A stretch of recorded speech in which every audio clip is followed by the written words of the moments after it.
Letter 264 by Charles Lamb. P.M. January 8, 1821. Mary perfectly approves of the appropriation of the feathers, and wishes them peacocks for your fair niece's sake. Dear Miss Wordsworth, I had just written the above endearing words when Monkhouse tapped me on the shoulder with an invitation to cold goose pie, which I was not bird of that sort enough to decline. Mrs. M., I am most happy to say, is better.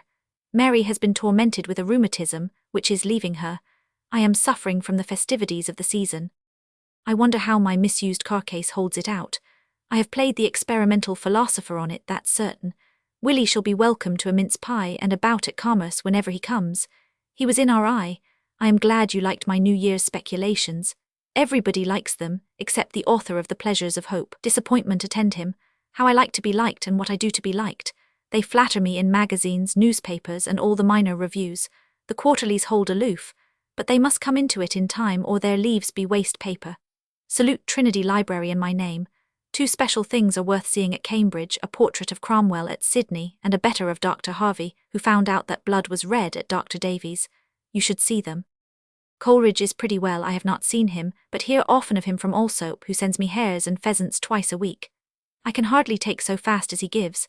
I have almost forgotten butcher's meat as plebeian. Are you not glad the cold is gone? I find winters not so agreeable as they used to be when winter bleak had charms for me.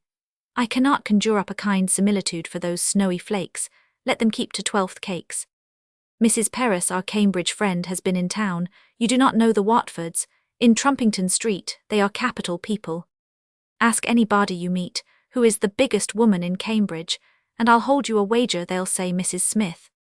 She broke down 2 benches in Trinity Gardens, one on the confines of St. John's, which occasioned a litigation between the societies as to repairing it. In warm weather she retires into an ice cellar, literally, and dates the returns of the years from a hot Thursday some 20 years back. She sits in a room with opposite doors and windows, to let in a thorough draught, which gives her slenderer friends toothaches. She is to be seen in the market every morning at 10, cheapening fowls, which I observe the Cambridge poulterers are not sufficiently careful to stump. Having now answered most of the points contained in your letter, let me end with assuring you of our very best kindness, and excuse Mary from not handling the pen on this occasion, especially as it has fallen into so much better hands.